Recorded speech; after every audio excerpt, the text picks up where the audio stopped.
ಏನಿವತ್ತು ಕಳೆದ ಒಂದೂವರೆ ತಿಂಗಳಿಂದನೂ ಕೂಡ ಕನ್ನಡಿಗರ ನೆಲದಲ್ಲಿ ಮರಾಠಿಗರ ಅಟ್ಟಹಾಸವನ್ನು ಮೆರೀತಾ ಇದ್ದಾರೆ. ಆ ಅಟ್ಟಹಾಸದ ವಿರುದ್ಧ ಇವತ್ತು ಕರ್ನಾಟಕ ಬಂದನ್ನು ಕರೆ ಕೊಟ್ಟಿದ್ದಾರೆ. ಹಿರಿಯ ಹೋರಾಟಗಾರರಾದಂತಹ ವಟಾಳ್ ನಾಗರಾಜ್ ಸಾಹೇಬರು ಹೋರಾಟಕ್ಕೆ ಕರೆ ಕೊಟ್ಟಿದ್ದರು.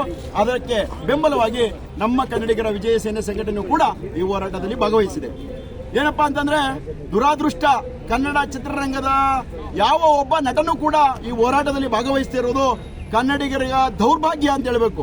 ಯಾಕೆ ಅಂತಂದ್ರೆ, ಕನ್ನಡದ ಹೆಸರಾಂತ ನಾಯಕ ನಟರಾದಂತಹ ಡಾಕ್ಟರ್ ರಾಜ್ಕುಮಾರ್ ಅವರನ್ನ ಕಂಡಂತಹ ಚಿತ್ರರಂಗ, ರೆಬಲ್ ಸ್ಟಾರ್ ಅಂಬರೀಶ್ ಅವರನ್ನ ಕಂಡಂತಹ ಚಿತ್ರರಂಗ, ಸಾಹಸ ಸಿಂಹ ವಿಷ್ಣುವರ್ಧನ್ ಅವರಂತ ಕಂಡಂತಹ ಸಿನಿಮಾ ರಂಗ, ಕರಾಟೆ ಕಿಂಗ್ ಶಂಕರ್ ನಾಗರವನ್ನ ಕಂಡಂತಹ ಸಿನಿಮಾ ರಂಗ ಒಂದು ಯುಗ ಆದ್ರೆ, 80-90ರ ದಶಕ ಒಂದಾದ್ರೆ, ಈಗ 2010-20 ದಶಕದಲ್ಲಿ ಪಾನ್ ಇಂಡಿಯಾ ಅನ್ನುವಂತಹ ತಮ್ಮನ್ನ ತಾವು ವೈಭವೀಕರಿಸಿಕೊಳ್ಳುವಂತಹ ಕನ್ನಡ ಚಿತ್ರರಂಗ ಇವತ್ತು ಕನ್ನಡ ವಿರೋಧಿತನವನ್ನು ಮೆರೀತಾ ಇದೆ. ಯಾಕೆ ಅಂತಂದ್ರೆ, ಇವರು ಕನ್ನಡದ ಹೋರಾಟಗಳಲ್ಲಿ ಭಾಗವಹಿಸಿದ್ರೆ ಎಲ್ಲಿ ಇವರಿಗೆ ಮಹಾರಾಷ್ಟ್ರದಲ್ಲಿ ತೊಂದರೆ ಆಗುತ್ತೋ, ಹಿಂದಿ ಮಾತನಾಡುವ ಪ್ರದೇಶಗಳಲ್ಲಿ ಇವರ ಚಿತ್ರಗಳಿಗೆ ತೊಂದರೆ ಆಗುತ್ತೋ ಅಂತ ಹೇಳಿ ಹೋರಾಟಗಳಿಗೆ ಹಿಮ್ಮುಖವಾಗುವಂತಹ ಕೆಲಸಗಳನ್ನ ಮಾಡ್ತಾ ಇದ್ದಾರೆ.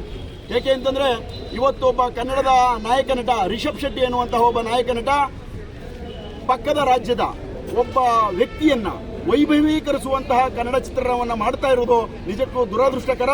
ಆ ಚಿತ್ರ ಕನ್ನಡದ ವಿರೋಧಿತನವನ್ನ ಮೆರೆದು ಕನ್ನಡದ ಪಕ್ಕದ ರಾಜ್ಯದ ಛತ್ರಿಮಾರನ್ ಸಿನಿಮಾ ಏನಾದರೂ ನೀನು ಮಾಡಿದ್ದೇ ಆದ್ರೆ, ಕನ್ನಡದ ನೆಲದಲ್ಲಿ ಆ ಚಿತ್ರ ಬಿಡುಗಡೆ ಆಗಿದ್ದೇ ಆದ್ರೆ, ಸಂಭಾಜಿ ಶಿವಾಜಿ ಅಲ್ಲ, ರಿಷಬ್ ಶೆಟ್ಟಿ ಅಲ್ಲ, ನಿನಗೆ ಗುಂಡಿಲಿ ಮೋರಿಗೆ ಹಾಕಿ ತುಳಿಯುವಂತ ಕೆಲಸವನ್ನ ಕನ್ನಡ ಜನರು ಮಾಡ್ತೀವಿ. ಕನ್ನಡ ಚಿತ್ರರಂಗದವರೇನಾದ್ರೂ ಅದಕ್ಕೆ ಪ್ರೋತ್ಸಾಹಿಸುವಂತ ಕೆಲಸಗಳನ್ನು ಮಾಡಿ ಕನ್ನಡದ ನೆಲದಲ್ಲಿ ಆ ಚಿತ್ರಮಂದಿರಗಳಲ್ಲಿ ನಿಮ್ಮ ಚಿತ್ರ ಬಿಡುಗಡೆ ಆಗಿದ್ದೆ ಆದ್ರೆ, ಚಿತ್ರಮಂದಿರಗಳ ಮುಂದೆ ಕನ್ನಡದ ಕಾರ್ಯಕರ್ತರು ಬೆಂಕಿ ಹಾಕುವಂತಹ ಕೆಲಸಗಳನ್ನ ಮಾಡ್ತಾ ಇದೀವಿ. ಅಯೋಗ್ಯ ನಟನೆಗೆ ಇದು ಎಚ್ಚರಿಕೆ ಗಂಟೆ ಅಂತೇಳಿ ನಾನು ಈ ಮೂಲಕ ಎಚ್ಚರಿಸ್ತಾ ಇದ್ದೀನಿ.